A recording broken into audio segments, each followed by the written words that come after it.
कहते हैं कि जब परिवार बड़ा हो तो 5 बर्तन आपस में बजते ही हैं, लेकिन जब राज परिवार बड़ा हो तो आपस में क्या बजेगा यह किसी कहावत में नहीं बताया। चलिए हम बता देते हैं कि जब राज परिवार बड़ा होता है तो आपस में प्रॉपर्टी के विवाद बजते हैं। जयपुर राज परिवार में प्रॉपर्टी का विवाद कोई नया नहीं है। अंतिम महाराजा सवाई मानसिंह की 3 रानियों के संतानों के बीच प्रॉपर्टी का बंटवारा एक ऐसी अनसुलझी पहेली बना हुआ है जो सुलझाने की कोशिशों में न्यायालय और वकील जुटे हैं। जयपुर के पूर्व राज परिवार के बीच जैसे प्रॉपर्टी का विवाद एक उलझी हुई गुत्थी है, उसकी पूरी स्क्रिप्ट भी कोई कम उलझी नहीं है। चलिए स्क्रिप्ट की गुत्थी को आज हम इस वीडियो में सुलझाते हैं, लेकिन प्रॉपर्टी के विवाद को सुलझाने का असली काम अदालत का है, जिसे अदालत के भरोसे ही छोड़ते हैं। नमस्कार, मैं हूं प्रदीप और आप देख रहे हैं थिंक 360। हाल ही में जयपुर की अदालत की ओर से एक फैसला दिया गया, जिसके बाद जयपुर राज परिवार का प्रॉपर्टी विवाद एक बार फिर से मीडिया की सुर्खियों में है।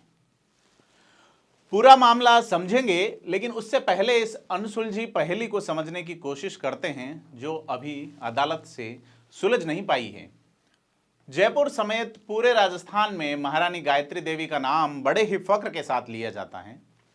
जब महारानी ने जयपुर की लोकसभा सीट से संसद का चुनाव लड़ा तो जयपुर की जनता ने उन्हें इस कदर वोटिंग की कि वह जीत Guinness Book of World Record में दर्ज हो गई। दुनिया की सबसे खूबसूरत महिला कही जाने वाली महारानी गायत्री देवी की खूबसूरती के कारण जयपुर को विश्व भर में सुर्खियां मिली, लेकिन उनकी वसीयत आज उनके परिवार के सुर्खियों में होने का एक बड़ा कारण है। ताजा विवाद महारानी गायत्री देवी की वसीयत पर आई आपत्तियां हैं। महारानी गायत्री देवी के पोते और पोती देवराज और लालित्य के द्वारा यह दावा किया गया है कि उनकी दादी यानी कि महारानी गायत्री देवी ने अपनी वसीयत में Rambagh palace, Jai Mahal palace, SMS investment corporation, Sawai Madhopur lodge और जयपुर ताज इंटरप्राइजेज उनके नाम लिख दिया था। कहानी में इससे पहले भी एक ट्विस्ट है। देवराज लालित्या के पिता और महारानी गायत्री देवी के बेटे जगत सिंह की शादी थाईलैंड की राजकुमारी प्रियनंदना सिंह के साथ हुई थी। जगत सिंह और प्रियनंदना का दाम्पत्य जीवन ठीक से नहीं चला, जो अमूमन राज परिवारों की कहानियां हैं। जल्दी ही दोनों के बीच तलाक हो गया। तलाक के बाद प्रियनंदना अपने दोनों बच्चों को लेकर वापस थाईलैंड चली जाती हैं। जगत सिंह का ज्यादातर समय लंदन में ही बीता। प्रियनंदना से तलाक के बाद जगत सिंह ने अपनी प्रॉपर्टी जो खुद के नाम थी वह अपनी मां गायत्री देवी के नाम पर कर दी। जिस जयमहल पैलेस होटल को लेकर विवाद है वह प्रॉपर्टी खुद सवाई मान सिंह ने अपने छोटे बेटे जगत सिंह को उपहार में दी थी। तो प्रॉपर्टी अपनी मां के नाम लिखने के बाद जगत सिंह जल्दी ही स्वर्ग सिधार गए, लेकिन थाईलैंड में बैठे गायत्री देवी के पोते देवराज और पोती लालित्या लगातार अपनी दादी के संपर्क में रहे। दोनों काफी बार जयपुर भी आए, दादी से मिलते थे। जीवन के अंतिम सालों में गायत्री देवी की अपने पोते पोतियों से नजदीकियां बढ़ी। देवराज और लालित्या की ओर से प्रॉपर्टी पर दावा किया जाता है। इससे पहले ही गायत्री देवी ने अपनी प्रॉपर्टी पोते देवराज और पोती लालित्या के नाम वसीयत कर दी। जगत सिंह 1996 में जो प्रॉपर्टी गायत्री देवी के नाम लिखते हैं, अब उसकी देखभाल गायत्री देवी ने अपने सौतेले बेटे पृथ्वी सिंह के पुत्र विजित सिंह को दे रखी थी। देवराज और लालित्या की तरफ से आरोप लगाया गया कि उनके पिता जगत सिंह ने विजित सिंह के साथ मिलकर एक कंपनी खड़ी करी और जयमहल पैलेस को 5 स्टार होटल में तब्दील करके ताज ग्रुप को सौंप दिया। बताया जाता है कि इस कंपनी के 99% शेयर जगत सिंह के पास थे और 1% में जय सिंह और विजीत सिंह थे। देवराज और लालित्या ने यह आरोप लगाया कि जय सिंह और विजीत सिंह ने उस कंपनी में जगत सिंह के शेयर घटा दिए और इस मामले को लेकर 2006 में देवराज और लालित्या कोर्ट पहुंच गए। जब मामला कोर्ट में पहुंचा तो देवराज और लालित्या दोनों ने ही अपनी दादी महारानी गायत्री देवी से रिश्तों को और बेहतर किया।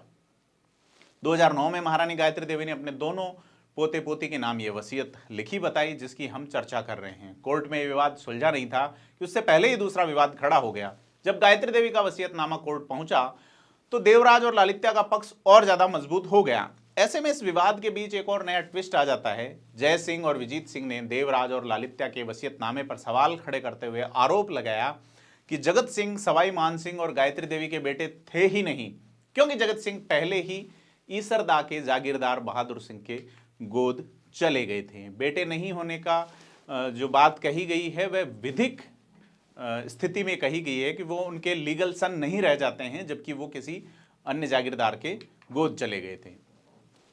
तो क्या जगत सिंह वाकई में ईसरदा के जागीरदार बहादुर सिंह के गोद चले गए? इस सवाल को लेकर भी दोनों पक्षों के अलग अलग दावे हैं। विजीत सिंह के वकील का कहना है कि उन्होंने अदालत के सामने 26 दस्तावेज पेश किए हैं जो ये साबित करते हैं कि जगत सिंह बहादुर सिंह के यहाँ गोद चले गए थे। साथ ही यह दावा भी किया जा रहा है कि जिस वसीयत पत्र को लेकर देवराज और लालित्या कोर्ट गए हैं वह वसीयत फर्जी हैं। विजीत सिंह के वकील का आरोप है कि उस वसीयत पत्र पर देवराज के पार्ट टाइम सर्वेंट अयूब के साइन हैं। वसीयत पत्र पर जिस साइन को गायत्री देवी का बताया जा रहा है वे गायत्री देवी के हस्ताक्षर से मैच नहीं करते। वहीं दूसरे पक्ष यानी देवराज सिंह के वकील का दावा भी कमजोर नहीं बताया जा रहा। देवराज के वकील रजत रंजन का कहना है कि उन्होंने भी अदालत में ऐसे दस्तावेज पेश किए हैं जो ये साबित करते हैं कि सवाई मान सिंह द्वितीय और गायत्री देवी जगत सिंह को ही अपना बेटा मानते थे। इसी वसीयतनामे पर 4 दिन पहले जयपुर की निचली अदालत ने गायत्री देवी के सौतेले बेटों की याचिका को खारिज कर दिया है। विजीत सिंह के वकील ने अदालत में याचिका दायर की थी कि इस केस में कोई भी फैसला आने तक देवराज और ललित्या को उससे जुड़े किसी भी तरह के फैसले लेने की अनुमति नहीं दी जाए, जिसे जयपुर की निचली अदालत ने खारिज कर दिया है। राज परिवार का यह विवाद न्यायालय क्या निर्णय देगा इसके बाद ही सुलझ पाएगा, लेकिन राज परिवारों के बीच इस तरह के विवाद कोई नए नहीं हैं। राजस्थान के बहुत सारे राज परिवारों में संपत्ति संबंधी विवाद चल रहे हैं। इस स्टोरी को हमारे लिए लिखा है लोकेंद्र सिंह किलाणोत ने।